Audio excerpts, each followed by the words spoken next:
Bueno, cando sempre.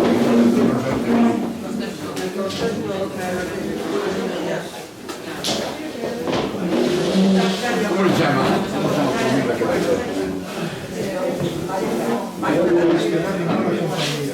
Bueno, hoxe brevemente presento a Camino Noña vai falarnos hoxe da poesía, non sei tamén de narrativa, alrededor do que aconteceu co Prestige, co fundamento do Prestige, o movimento Nunca Máis e tal. Pois ela vai facer unha primeira intervención e despois que se completará coa lectura de poemas de Forcavera, Cheica, de Xavier Baixeras, meus, de Jay Noguerol a cargo de... Perdón, Jay Noguerol a cargo de Maica, ¿no? Que os bailes. Y bueno, en esto vai consistir o acto de hoxe. Entonces, eu me sento aí e quen vai falar é Camilo. Bueno, bos días. Metida nesta historia, solo quero facer así un repaso da literatura que se fixo alrededor do Prestige, ou polo menos daquela literatura que eu controlo, porque posiblemente haxa moitos textos que non controlo. Como sabedes, a maior parte dos que estamos aquí, que vivimos aqueles anos, hai 20 anos, cando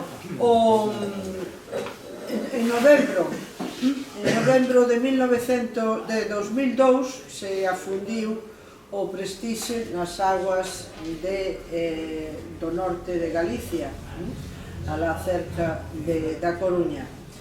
Pois, eso produciu moita indignación, entón, aos poetas, xornalistas, xente de pluma que escribe, pois empezou a escribir con moitos motivos, fundamentalmente coa indignación que lle producía ver como se estragaban as augas do noso territorio e logo ante a incompetencia, indolencia, mala leche dos gobernantes, tanto dos de Galicia como dos de Madrid, que eran do mesmo partido político, é dicir, que gobernaban nos dous lugares.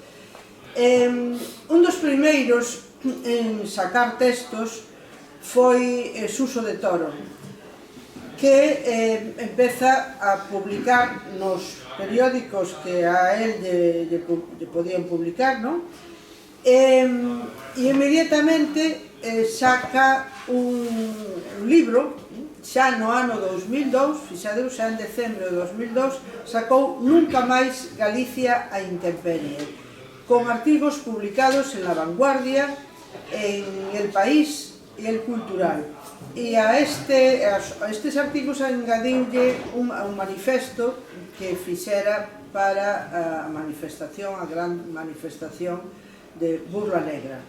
Este foi o primeiro texto que tuvemos nas mans. Ao mesmo tempo, xa, pois, sabe o ben Pepe Cácamo, Baixeras, pois houve un movimento de poetas que estaban en todas as manifestacións, en todas as concentracións, tamén Forcadela, que daquela non era tan moucho como agora. Entón iba a todo e estaba ali cos seus poemas e participaban, reivindicaban e loitaban contra o que xa sabedes que foi aquela catástrofe terrible, non? Ben, entón o primeiro é cronolóxicamente o Suso de Toro, por escrito, por oral non, por oral foron os poetas, os primeiros os poetas os que coa súa voz volvemos a tradición oral, Galicia se inundou de palabras e de textos literarios contra a catástrofe.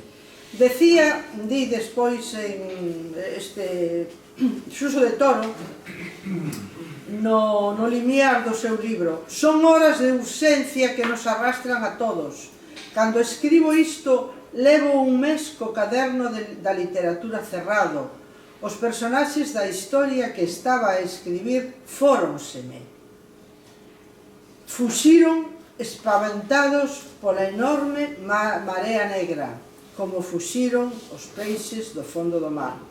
A realidade ten por norma conservar unha distancia de cortesía coa imaginación, mas desta volta invadiu o mundo do imaginario. Non hai lugar para a ficción neste tempo urxido. Os escritores dirán si é certo, pero eu creo que sí, que desa época non os autores e autoras non crearon fora dese ámbito que Galicia estaba a vivir tan urxentemente, con tanto desasosego, con tanta noxo por as distintas cousas que estaban sucedendo. Saliu tamén nos primeiros días xa de 2003 unha serie de artigos recompilados do país: Nunca máis Galicia a intemperie. No, perdón, este era o de Suso. Crónica negra do Prestige, que había moitos artigos en castelán de xornalistas que viñeron a Galicia e que desde aquí mandaban a súa información. Bueno, como sabedes, neste momento, pois o goberno ocultaba as cousas que pasaban. Los hilillos de plastilina, aquí non pasa nada, foron de caza neses momentos máis duros. Pois que o buque que o manden marchar para fora, porque non queremos problemas aquí na costa, cousa que se demostrou que era moito peor, en contra do pobre capitán Mangouras, que sabía perfectamente que o buque estaba roto e que iba a botar o petróleo por todo o mar, e que era mellor recollelo nun lugar e tratar de sacarlle os depósitos, non? Bueno, todo isto, pois trataron de ocultalo os nosos gobernantes simpáticos. Non digo nomes porque xa sabedes todos quen estaban nese momento gobernando. E claro, os periódicos que estaban pagados polo goberno, véxase La Voz de Galicia, El Faro de Vigo, El Correo Gallego, algúns de Madrid, que xa controlo menos, non publicaban máis que o que lle permitía, non? O que o goberno non censuraba. Isto pode ser, isto non. Quen nos salvou daquela terrorífica censura? Pois La Vanguardia, fundamentalmente, O País, especialmente din que despois ao final que tamén se deixou de alguna maneira comprar, pero non o sei. Realmente nos primeiros meses O País tamén, A Nosa Terra, que daba caña, é dicir, foron eses xornais os que realmente contaban a verdade.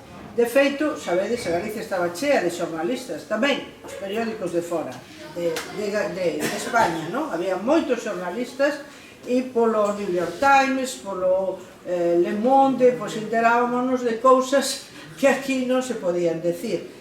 Foi un feito curioso aquelo, non?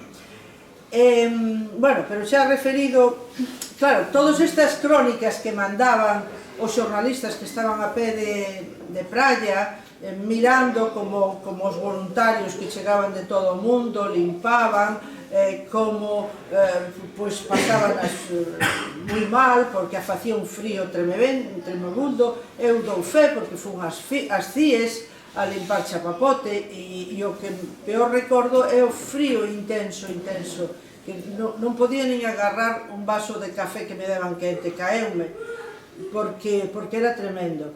Entonces todo aquel disparate tremendo sacando cestos de chapapote do mar, pois claro, impresionaba aos que viñan de fora, mandaban as crónicas que se sacaban ou non sacaban no ámbito español, que controlaban os dous gobernos, tanto daqui como o de alá. Ben, xa no 2003, entón empezanse a facer antoloxías, como esta antoloxía que sacou Xerais, Negra Sombra, intervención poética contra a Marea Negra. Isto é unha antoloxía poética onde están estes tres poetas que temos aquí diante, que despois lerán o seu poema, non sei se este ou outro, porque Cácamo, ademais deste poema, fixo outro moito máis longo que se publicou aparte. Os que eu teño, este outro, Sempre Mar, Cultura contra a Burla Negra, que tiña dous CDs, tamén saiu no 2003, volven a aparecer estes poetas, moitísimos e moitos máis. A diferencia do anterior é que nesta antoloxía hai textos en prosa, hai textos narrativos e textos que son desafogos da raiva, só din eso, pero que están escritos en prosa. É dicir, que é unha antoloxía bastante completa e que logo nos CDs están na voz dos seus propios autores e das súas propias autoras. E, curiosamente, pois, en Cataluña tamén saiu outra antoloxía, que parece que Maica tamén a ten, Nunca máis, si totes nosaltres son la mirada e el vent. Son poetas cataláns, están poetas de prestixio, como Jim Ferrer, como outros, incluso cantautores que son poetas como, xa o direi, que non me sale o nome, moitos, é dicir que se implicaron os poetas cataláns, tamén se implicaron na catástrofe e fixeron poemas na súa lingua ante este desastre. De que falan os poetas e as poetas? Cada quen do que quera. Os motivos son moi variados, desde expresións de raiva e de furia contra o goberno, contra o capitalismo que arrasa traendo os mares e o que faga falta con tal de sacarlle rendimento ao capital.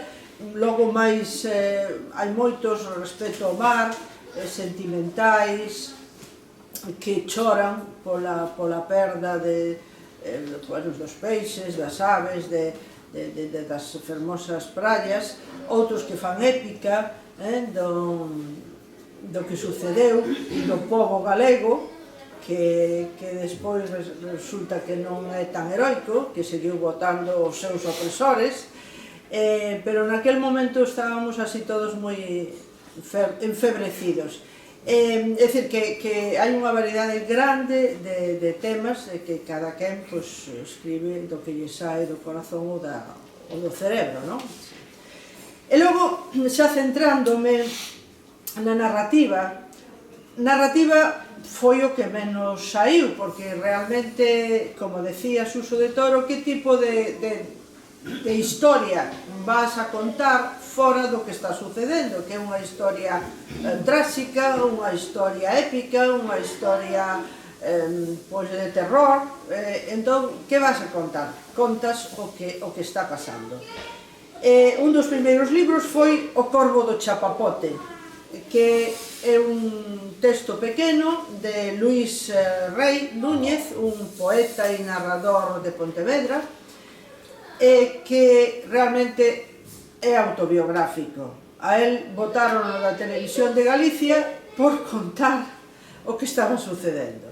Entonces, aquí, él, representando como un alter ego, pero con outro personaxe, pois está na Costa da Morte e conta o que está pasando, como van chegando os voluntarios. Logo hai unha visita que lle fai aquel escultor vagabundo, o Manfred Mann, que facía figuras e que fixo todo un escenario de figuras ali na praia, de Corme, de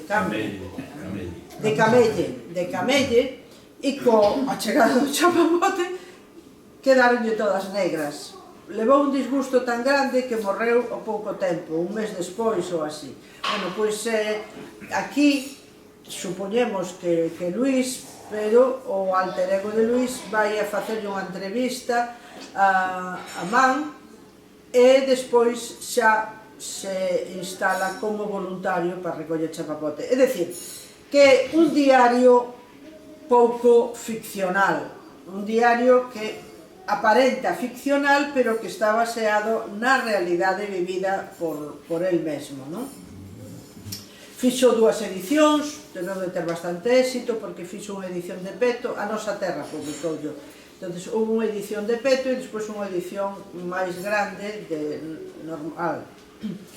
E agora reeditouse, cando aos 20 anos volveuse a reeditar.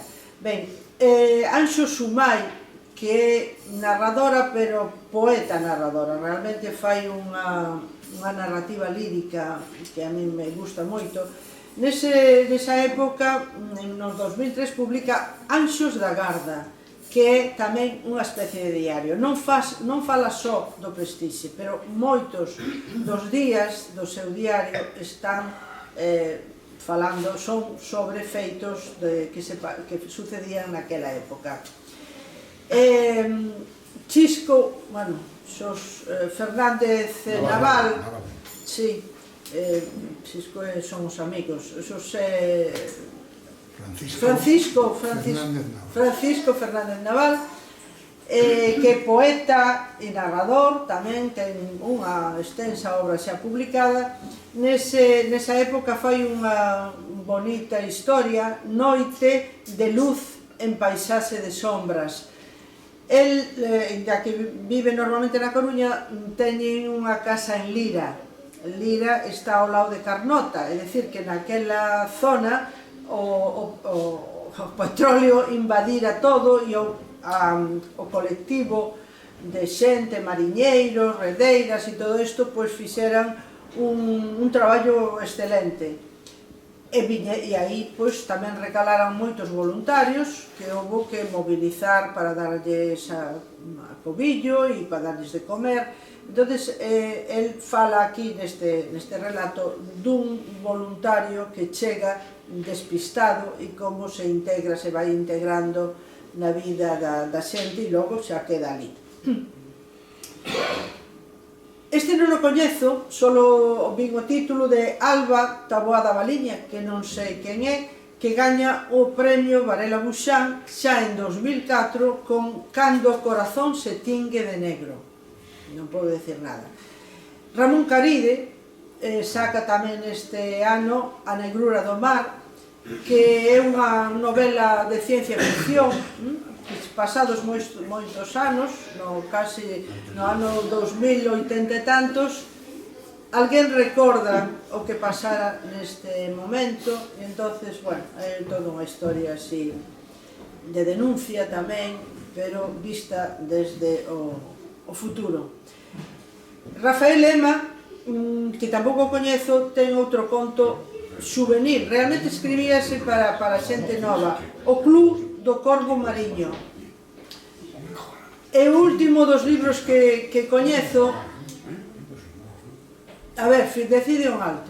No, Rafael Lema, sí. La Cosa da Morte, ten un irmán que tamén é poeta, e é curioso porque este Rafael Lema, si non me confundo, si mal non me confundo, era do PP. Ai, sí. Ou se meteu despois no PP. Pero cuidado, a mellor sí que me confundo. Bueno. Creo que non. Este era un poeta interesante, Rafael Lema, a pesar de todo que non dice. Pero en ese momento, naturalmente, si él escribe un libro contra... Un libro juvenil, sí. A bueno, que non estaría ainda posicionado no Partido Popular. Bueno, a mellor non fala deso, é unha poesía. O Club do Corvo Mariño. Verá que velo, está publicado en Tambre. Pero non o vi. E a última das obras realmente que eu coñezo como narrativa é a de Rosa Neiros, xornalista e narradora tamén, moi boa narradora, veu visitarme o mar. Esta xa é unha novela extensa, de 200 e pico de páxinas, e Rosa fala de, bueno, dunha voluntaria que viñera, granadina, pero que viñera no ano 1992, cando fora o desastre do Casón, na Coruña. Viñera aquí, entón, namorárase dun galego e xa se instala en Carnota, creo que é. E aí, pois, vive por segunda vez a traxedia do Prestige, nun momento en que a parella pasa por moi mal época, non? Están a punto de separarse, entonces vai mesturando o caso do Prestige, como os voluntarios chegan, con todo o que pasa, coa traxedia que está a vivir esta Elba, creo que se chama, que ademais toma moita medicación para poder dormir. Eso foi unha das cousas que eu fixera a crítica naquele momento, e creo que abusaba moito de todas as medicamentos que tomaba, porque o poñía con... era como un epitafio, non? Realmente era un pouco simbólico da traxedia que estábamos a vivir todos. Entón, ela falaba de tal medicamento, tal outro, tal outro, tal outro, tal outro, e repetía. Como que na mente da rapaza estaba sempre esta ansiedade por esta medicación, todo isto que pasaba. E, bueno, é tamén unha crónica realmente, é unha crónica social daquela época. Teñen moitísimo protagonismo as mulleres, porque logo van aparecendo entre a xente dali que coida dos voluntarios e tal, pois as mulleres de mortos, de mariñeiros mortos, separadas, e mulleres de mariñeiros vivos que pasan as mareas 6 meses no mar e así, entonces as súas propias tragedias, e como elas son as que levan a casa. Realmente é un canto tamén ás mulleres femenina. Como vedes, non son moitos os títulos que citei, que pode que me quedar algún ou dous sin coñecer, e que parecen poucos, non? Para aquela traxedia tremenda. Eu penso que realmente, con ler as crónicas dese momento, a narrativa estaba feita, e que ninguén quiso firmala, asinala, isto escribino eu. Porque vou vos ler agora uns textos, e con isto xa remato, uns textos publicados no País, como algúns xornalistas que, bueno, teñen trazos e teñen elementos de vos escritores, van ao fondo, van a buscar información sobre que é este petroleiro enorme que rompeu pola mitad cando chega aquí, que sucedeu, e conta así. Cara aos mares de Galicia diríxese hoxe o petroleiro Prestige, un vello buque que mide máis de 2 campos de fútbol e é máis alto ca un edificio de 4 pisos. Foi construído en 1976 no Xapón pola empresa Hitachi, ou Itaki. O Prestige ten un único casco.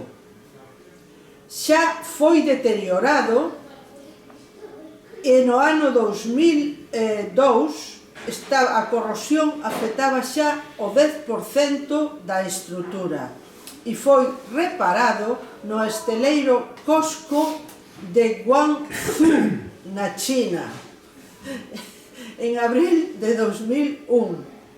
Cambiáronlle 362 toneladas de planchas de aceiro para reforzar os puntos febles en 4 tanques. O petroleiro está ao servicio dunha maraña de intereses interpostos. Ten bandeira das Bahamas.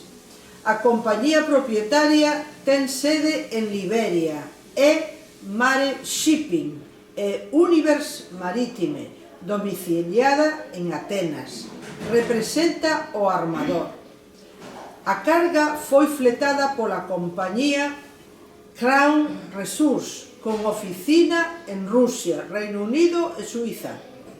Leva, ou traía, 76.972 toneladas de fuel de tipo M100, que é o máis ruín de todo, que ven casi como unha pasta tremenda.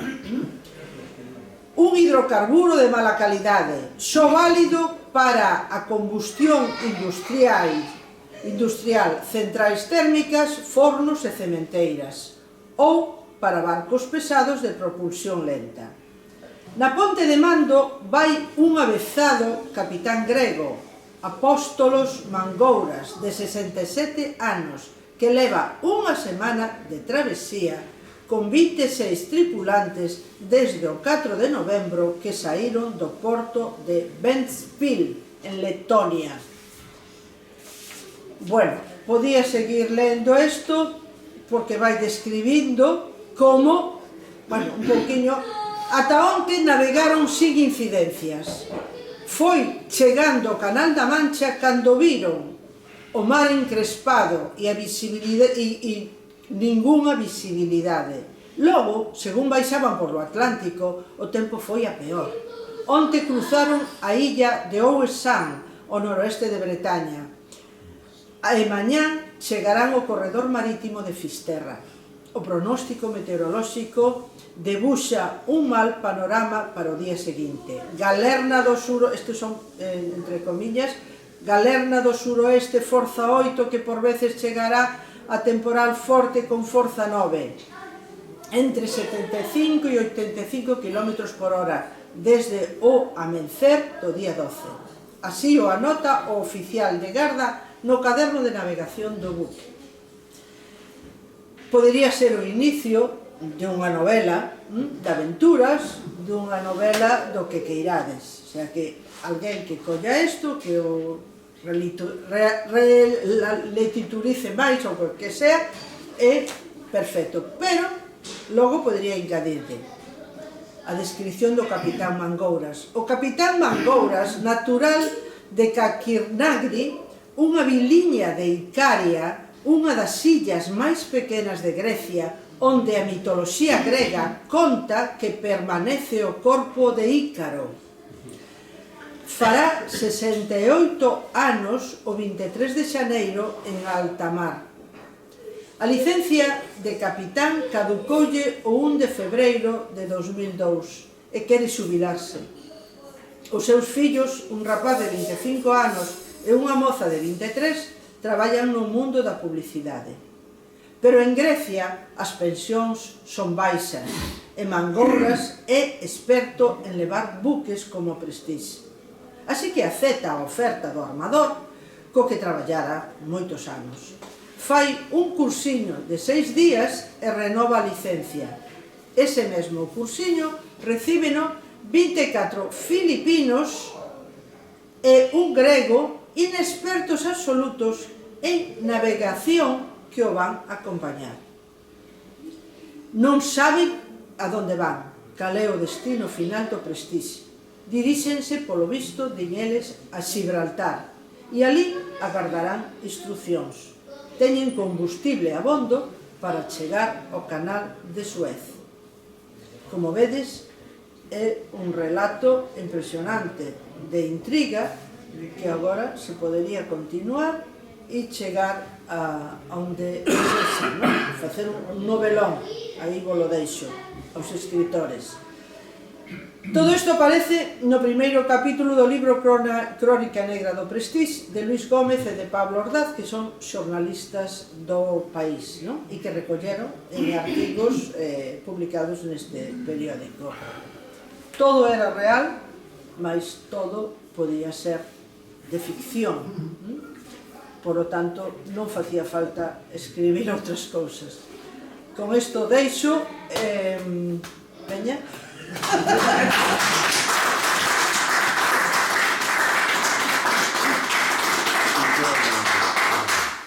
E se me permitides agora, xa para terminar, vou ler un poema ao meu amigo Forcadela, que, como vos dixen, pois non quere ler as súas propias obras. E voume levantar no teu honor. Ben, chámase Épica de Piche. Daquela foi chegado ao campo da marea e o mar dispuso borras noxentas de petróleo. Molesto hidrocarburo pairando sobre as ondas e xofre que extraeran do centro dos infernos. Un barco que afundiran ineptos baixo as aguas, políticos sin rumbo, deitaban un manancial de sarrio, de charrizo, e as aguas debalaban baixo o pouso de feces. Cumpríronse daquelas vellas profecías, agoiros que xurdiran dun soño de naufraxios e foi chegado entón do fondo da marea. O exército de Artur, a frota derrubada do rei Don Sebastião, e o pobo soubo estar atento a ese celeste sinal e concentrado na loita que exixía a épica da terra. E así tivo lugar a súpeta revolta, un río de motíns e torres que brincaron incertas na firmeza do chan que a sustentaba. E así foron chegados sinais de que mudaban os tempos e empezaba celeste a rebelión. Daquela alguén dispuso un ramo de loureiro. Están ou non están dispostos estes homes, dispostas as mulleres, a abriren cos seus brazos, co ímpeto da terra, un surco nestas augas? E voces que se oían propuñan clausurar o océano, propuñan clausurar o océano e abrir un círculo de néboa.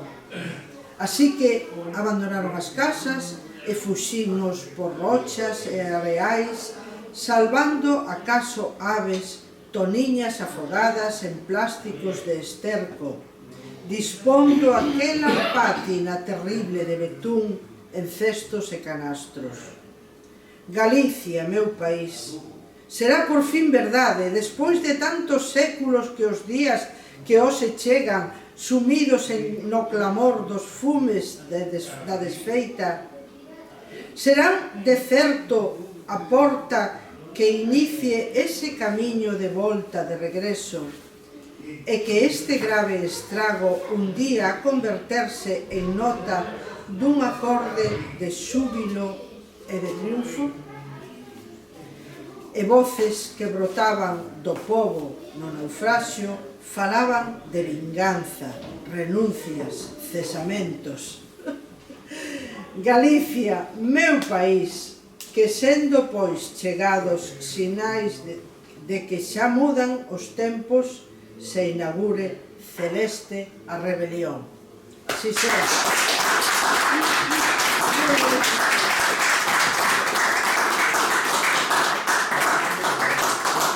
Ben, doulle paso agora a Maica, que Maica vai ler un poema inédito, un ou dous, non sei. Eu teño dous, pero podo ler un solo. Vale, pois en principio un para darlle voz, que parece que hai presa, non para recoller. Non, hai din que non, podes ler os dous. A mí dame igual, a él tamén, porque como non está. De Heino Guerol, que é un galego que está... Que queres? Tes aquí o teu, si, aquí. Sí, espera, que cho busco, espera. Vale, bueno, Maica é a que vai ler o poema dos seus amigos, do seu amigo Heino Guerol, que é un galego que se estableceu en Barcelona. E leva aí moitos anos. Bueno, Doulle permiso a él para que o lees. sí, deume permiso, evidentemente. Bueno, en Cataluña fixose unha plataforma para defensa, bueno, para protestar contra o terrible desastre do Prestige. E entón, pois con Joan Manuel Serrat, con moitísima xente, o libro merece a pena. Hai dibuixantes tamén, fixeron este libro que saiu publicado en abril do 2003. Gei presentou 3 poemas, evidentemente somente entrou no libro 1, e entón eu conservei os outros 2 porque vos mandou desde onde el daba clase no Instituto do Prat por fax, que vos, como todos somos maiores, sabemos o que é un fax. E cos anos foise deteriorando a tinta, eu nunca máis volvín a coller os poemas, el non os conservou, e eu si fun capaz de transcribilos e mandarlos a el. Entón, vou lervos un que dos 2 non publicados no libro que máis me gusta é un que se di Canción Protesta. Ten incluso un pequeño parágrafo non políticamente correcto, creo que sí. Bueno, di, Canción Protesta. Galicia nunca a máis, Galicia sempre a menos, Galicia tiña mar e perdeuno, a emigrar. Galicia nunca a máis, Galicia sempre a menos, ata que digas non e colla o fungueiro, e fagas fronte ao can e lle perda o medo, ata que o teu valor faga cambiar os tempos, ata que a cinza toda a leve toda o vento, e unha lancha nova feita de 1000 silencios poña proa ao destino que agarda en mar aberto, berrando ceibe, Galicia tes dereito. Que fai a xente toda? Non hai ninguén desperto? Tendes auga nas veas? Irei ao vosso enterro? Hai máis galegos fora que fillos de pé dentro. Deixade de chorar que xa non sodes nenos. Collede ben o mango, poñede vos ergueitos, ou renunciade á honra de vos chamar galegos. E sempre, sempre a máis, e nunca, nunca a menos. Emigrar, arrenego, te demo. Emigrar, non señor, protestemos, e non choremos máis, que xa non somos nenos.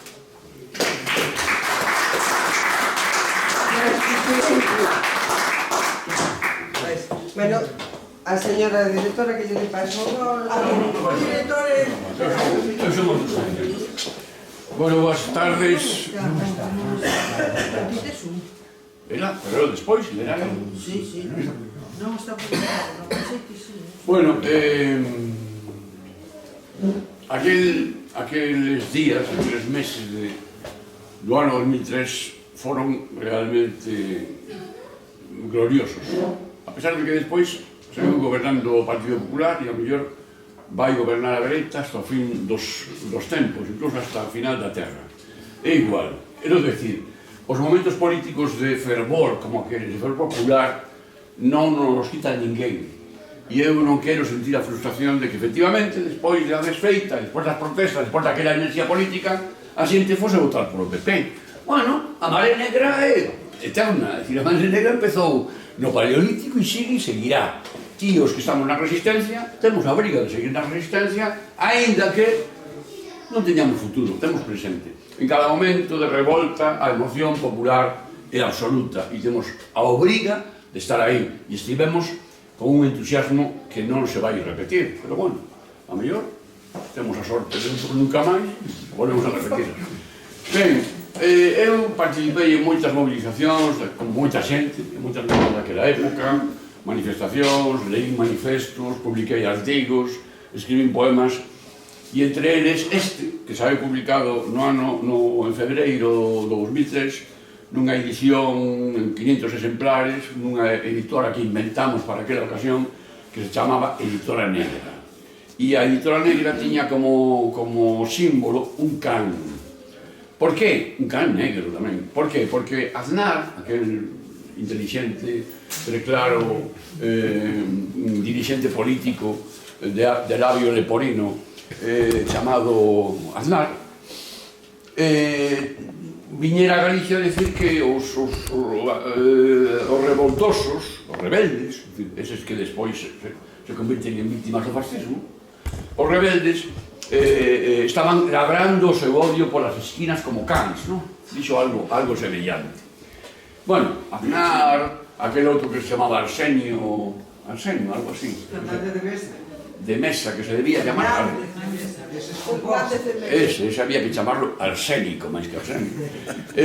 Fraga Iribarne, Álvarez Cascos, Mono Casco, toda esta xente estaban ali. Naturalmente, non somos causantes do fundimento ou si, en parte, pero si somos causantes da mentira, do desleixo, da manipulación informativa, todo o que foi o que realmente nos puxo en actitude de revolta. Bueno, eu escribín Maré do pobo arder.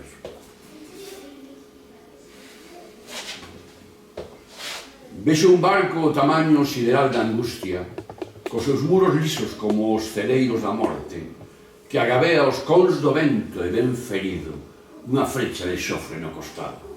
Brúa, e o seu brado levanta un estoupido de esponxas de vapor.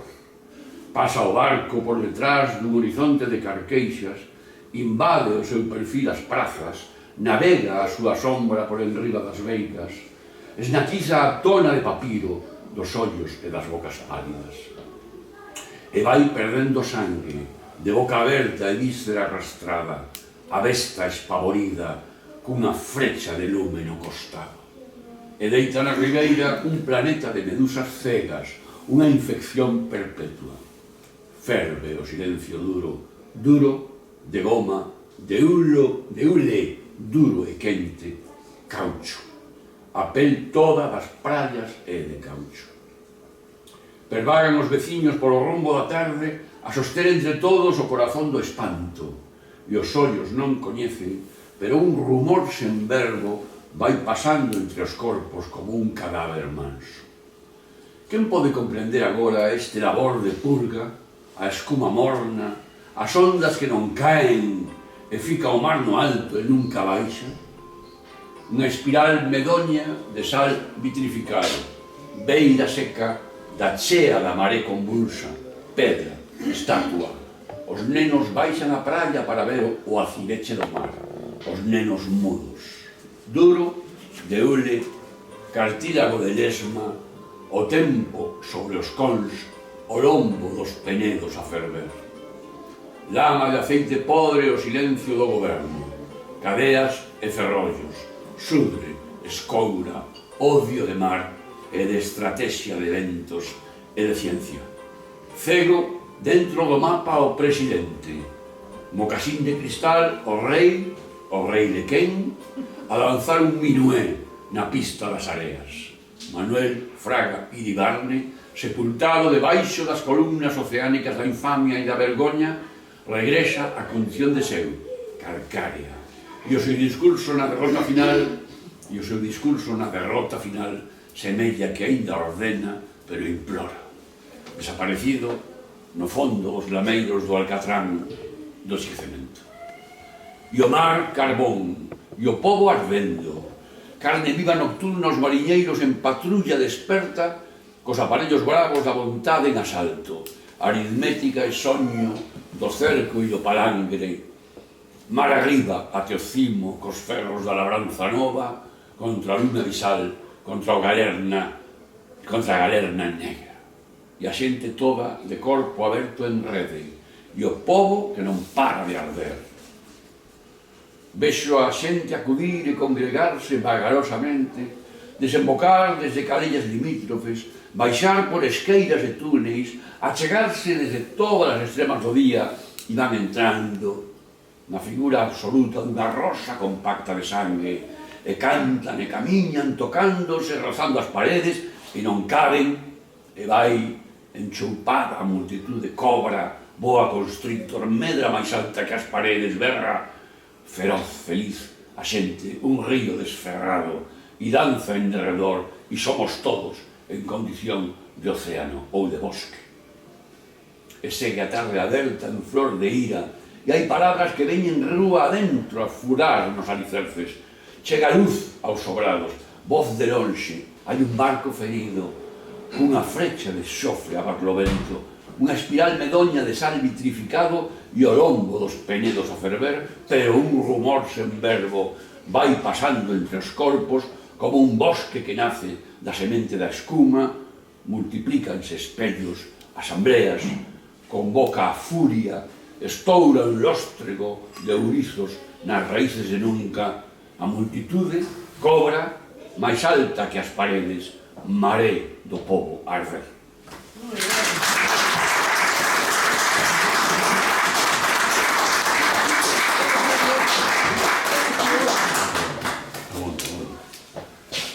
Xavier Rodríguez Mercedes.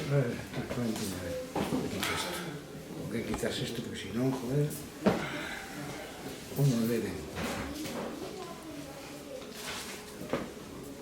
Bueno, eu sobre este tema escribí un... Xavier. Óntale, se non nos sales na foto. Aquí. Aí. Escribí un par de poemas, pero resulta que un deles, o primeiro, non sei onde está. Non está publicado. E supoño que en Vigo non o teño, debe estar na Mariña, sí. Non estará, no. Recordo que participara nun recital. Aquel do 4, non? Do 4 a 4. No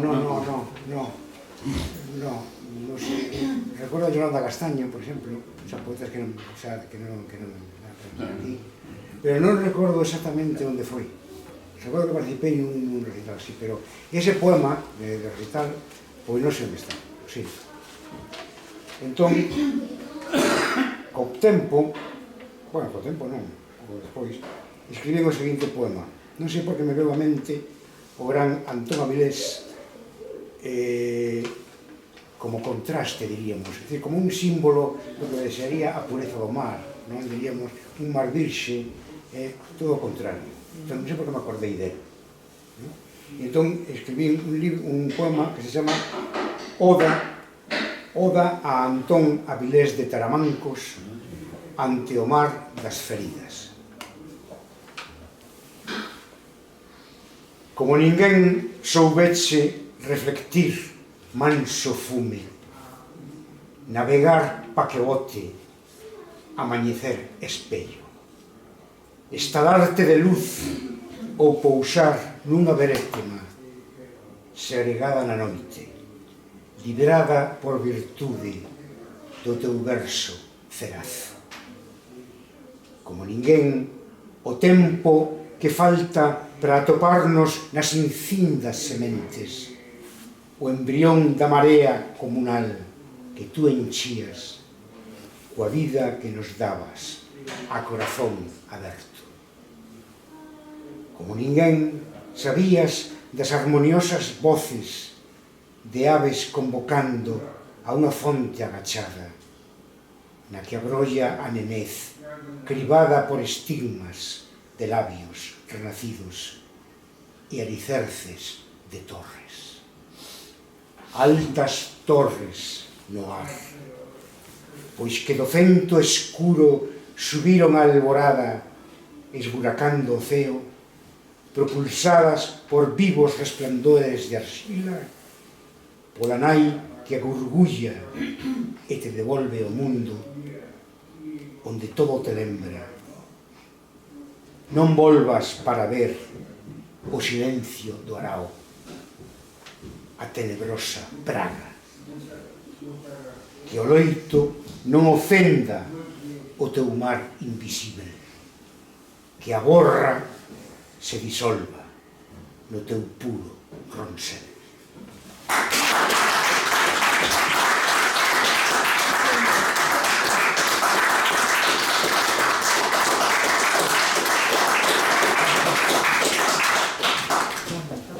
Si queredes decir alguna palabra... Sí, señora. Sí, muy bien. A ver, Fernando. Vale, Fernando. Quero reivindicar un grupo de personas que están olvidadas aquí, que son os artistas plásticos, os artistas poetas e os artistas plásticos. Vos conto de unha maneira moi rápida a minha experiencia con esta cuestión e noto aquí unha rabia moi grande porque me parece fundamental. Hai un momento que tenemos que tener casi odio, non rabia, pero sabemos que o odio nos destruye, pero aquí hai unha gran rabia. Bueno, entonces, por unha cuestión que non sei definirla moi ben, 8 meses antes empeza a facer un proxecto com caparações de centolas. Consigo reunir 823 caparações de centolas nos restaurantes, mais aqui no entorno de Baiona. Me apetece trabalhar com Galícia, me apetece trabalhar com uma vida de Galícia que não seja só humana, me apetece trabalhar com a forma me encanta, boa o centolo. Quando levo estes centolos para casa, podeis imaginar o que pode ser tantos centolos em casa, a casa fede, realmente cheira muito mal, cheira podrido, nisto participa toda a família e, na verdade, não sei por que estou fazendo isto. Vai haver uma coisa que se chama, uma coisa que se faz em Santiago para o ano Jacobeu e eu queria, pois, fazer uma coisa que fora, pois, que molestara. Então, a maioria dos caparações, depois de limpios, estão pintados de piche. E há 6 caparações que estão fundidos em bronze. Eu não tenho título para isto e não passa nada. Então, de repente, se hunde, 8 meses depois disto, se funde o mar Egeu. Então, já tem o título se chama... O Marecheu foi... Espera, o título se chama... 92. Gane el encontro em caparação de ouro e gane um cruzeiro por el mar Egeu. Sei que foi no 92, estás falando de 92. É isso? 8 meses antes, não? Então, estas coisas premonitórias que ocorrem e que eu aproveito e tal, e nada mais, não queria vos molestar. Sim, pero eu falo uma coisa. Neste momento, Fernando hace com uma tarjeta de Nadal que envia para muitas pessoas de aqui e de fora, Amigos. com caparação manchado de piche, um periódico por detrás, e dizendo, este encontro caparação de ouro, viagem no Marecheu. E nesta Navidad, era 2 meses depois do afundimento, creio. E isto foi, e fiz várias exposições diferentes E outros artistas que participaram E também outros disto, artistas. aonde estava recolhendo, por exemplo, Sim. David Álvares Basso ha passado por casa para recolher, pois, a obra, para levar para ser subastada e tudo isto, outros artistas E qual participaram. é a crítica de remendo que queres fazer? A crítica que quero fazer é que eu já estava na crítica. Que había tamén... Esta No, posta... Fernando empezó diciendo que no faláramos de artistas plásticos, pero claro, esto era una charla dedicada a poesía. Pero estou aquí como cojonero, que estou Podíamos ter previsto Muy bien. que esto iba a ocurrir, y entonces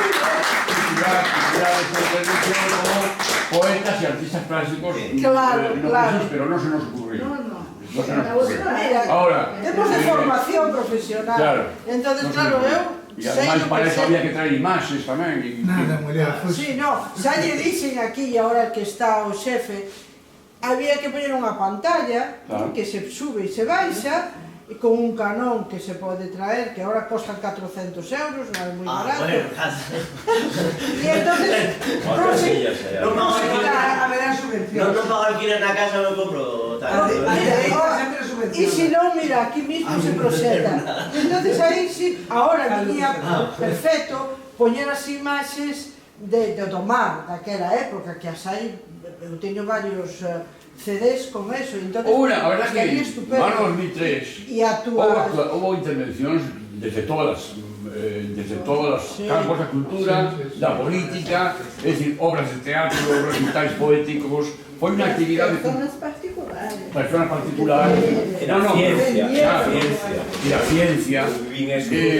recitais, eu recordo, por exemplo, aquel recital que organizamos con Sela Arias e el, que foi unha das últimas cosas que fixo Sela Arias no Café de 4x4, eran os chamados concertos expansivos, que estaban facendo a mesma hora en toda Galicia. Foron, non sei cantos, pero bueno, non sei se 100, por exemplo, 100 actividades culturais o mesmo día, a mesma hora en toda Galicia. con recitais, obras de teatro, exposicións, música. Agora, música, hubo tamén moito asunto de música. Sí, a verdad que foi un fervor de resposta popular, de xente do povo, pero tamén desde a cultura, enorme, inmenso, enorme. Rabia, eu creo que Rabia, claro. fortísimo. E tú decías odio, e por que non odio? É dicir, non se pode odiar porque no catecismo parece ser que pecado é, pero os que somos ateos danos igual o pecado. Por tanto, eu creo que sí que hai que odiar. Eu aos fascistas odios.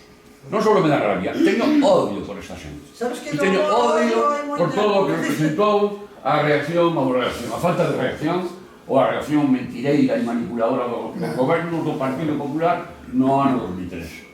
Eso, na miña memoria, está marcado con a paixón de odio, unha paixón que hai que cultivar. Cuando Camilo habla de Aznar, a mí ya me ponen los pelos de punta, gritando, tengo un verdadero asco. Xa non dei nomes para non Pero hai que dar os nomes, recordar. porque senón, é dicir, sin nomes non hai responsables. Aquí gobernaba Os Fraga. responsables non é unha entelexia, os responsables son tipos particulares, concretos, que tomaron decisións. Que tomaron decisións concretas. Sí, fascínolas. Como brasileira que não hago a distinção entre la feta y la S que hablamos, a mí me suena mucho más Aznar como un nazi. Aznar.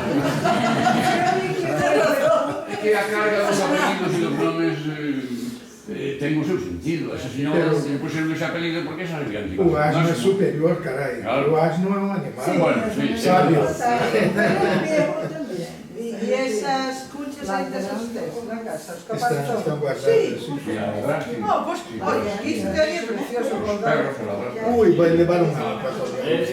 Cando queres traemos un bloque de mármol e o tallas aquí como se faz Miguel. Pois eu como me levo moi mal por este señor, Ai, sí. me levo fatal. Levaste fatal. No, pero estarían bonitos por aquí, poñeras. Pasa que igual non cabían por todo, pero... É que vai a facer unha comida con isto, non. Oye, unha dúbida. Que... En esa crónica que dices, fálase dun buque que ten a longitude de 2 campos de fútbol. Eso é imposible. É posible. É posible. A longitude de 2 campos de fútbol. 200 metros. 200 metros. Solo. 200 Bom, metros. eu me parece muy importante tu trabajo. Me gustó mucho oírte y me parece importante la memoria se mantenga viva 20 años. Aquí foi tremendo, tremendo, e mirade como acabou. Co pobre vello, machacado, que volveu a súa illa de alá, e aquí todos saíron de rositas. É impresionante. Que máis? Vou contar, eu cando Prestige andaba bailando pola costa en fronte de Galicia, eu estaba en Bruxelas naquele momento.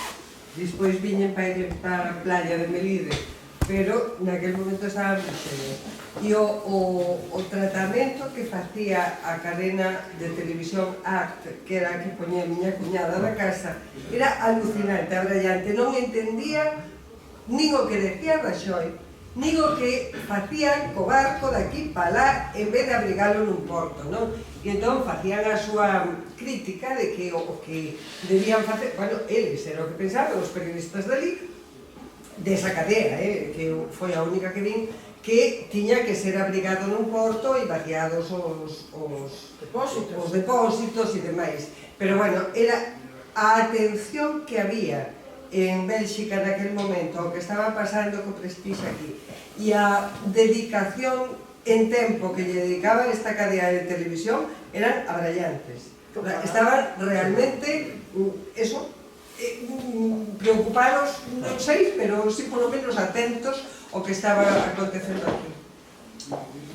Bueno, despois de todo isto, o que é incomprensible é a situación actual. Poden pasar por aí, se hai algún técnico mellor informado que o diga, poden pasar centos de barcos como ese que exactamente igual, monocascos, que non teñen defensa ante un golpe que podan dar. Parece ser, supoño, que os Estados Unidos de Europa non teñen capacidade legislativa ou non teñen ganas legislativas para que eso se arranxe dunha vez. Son capaces de decir aquí non pescan máis xurelos os galegos. ou aquí hai unha veda de 3 anos. O sea, a vida do mar de Galicia non está na man dos galegos. Ora, debería estar na man dos galegos europeos e que a voz de Galicia tuvese peso en Europa, pero nin así. Bueno, e estamos expostos a que calquera día se repita isto. Claro, estamos contando aí que foi unha desgracia, unha traxedia, o chapapote que funde tanto que o poeta que non quere os seus poemas di que foi o momento da gran revolución. O sea, os tempos son chegados para que este pobo desperte e que se revire contra todo o que hai que revirarse. Pero nada. E os políticos, xa temos aquí un parlamento que, no, pero que eu creo que os que están no parlamento, incluso os da oposición, teñen que espabilar moito máis, teñen que facer unha oposición, é dicir, aquí a legislación quen ten que facerla, que faga. Pero isto non pode seguir así. Pepe ten a palabra. No, eu quería decir que eu vin isto desde o punto de vista da ciencia, traballando nun Instituto de Investigacións Mariñas, e tamén a voz dos científicos foi calada, hubo órdenes precisas de Madrid que non se podían facer declaracións de ningún tipo, porque os oceanógrafos coñecían ben as correntes, sabían como se comportaba o mar en ese momento, e poderían asesorar, e nunca foron escoitados, e aparte, cando afundiu, xa foi silencio total. Eu recordo unha visita do presidente do CSIC ao instituto, Lora Tamayo, que era fillo de outro ex-presidente do CSIC franquista, e que en ese xusto momento que xa dixo, bueno, a voz do científico será escoitada, pero como pedindo esperade porque a xente non estaba para esperar. Nese mismo momento mandamos un manifesto ao país que se publica na primeira páxina no que protestamos contra esa obligación de non de tapar a voz da ciencia. E houbo unha reacción forte no ámbito da ciencia que empezou, bueno, como todo o mundo, o primeiro que había que facer era recoller aquelo antes de empezar a pensar en como se podía tratar ou fazer estudos de como se podía remediar. E, bueno, eu participei e puxemos o barco do instituto a disposición para ir a limpar as tías, limpamos a zona da Cantareira, que eu recordo aquelo, a chegada ali era, efectivamente, había algo completamente épico, porque o que víamos é como, eu o recordo que teño, é como estas producións cinematográficas de Egipto, donde hai miles de extras que están aí nunha paisaxe completamente familiar e ao mesmo tempo allea, porque estaba toda cuberta de negra, bueno, era unha imaxe moi real, pero todos como formigas facendo a cadea bueno, os que estivechedes ali o recordades, aquelo era, e decías, bueno, nestes tempos ainda temos que estar así, non hai maquinarias que podan, en calquera obra hai bandas transportadoras, e aí estábamos todos pasando de unha banda a outra. Entón, é unha banda. Logo, por outra banda, eu, como traballaba en uns aspectos de microbioloxía, aparecían tratamentos de bioremediación, como, bueno, que algúns deles se utilizaran antes, e fun alguna vez, recordo na Coruña, que aparecera xente que traía moitas solucións de diferente tipo.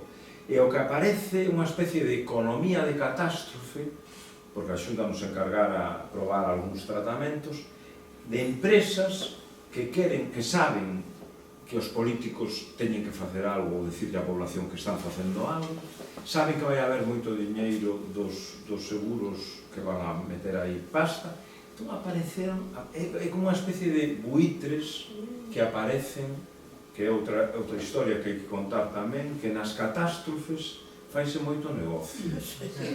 E aparecen que a veces nos pedían a nós, bueno, nós de feito, fixemos algunhas probas en unhas zonas de ONS con diferentes tratamentos que había que validar a efectividade, porque detrás de eso veñen contratos millonarios, non? E todo eso tamén é unha historia que eu penso que hai que relatar, e que tamén tes presións, porque tú estás probando a efectividade do produto, pero que detrás de eso vai a haber un posible negocio millonario, se iso se aplica en toda a costa. Seguro que houve, seguro que houve. Eso o vivimos no Mar Egeo e vivimos outra vez no Prestige. Foi outra vez a mesma historia, os mesmos patróns e o mesmo, non? Bueno, esa historia seguramente algún día habrá tamén que escribirla desde ese punto de vista. Pues eso, claro, que a ver. Coordinador.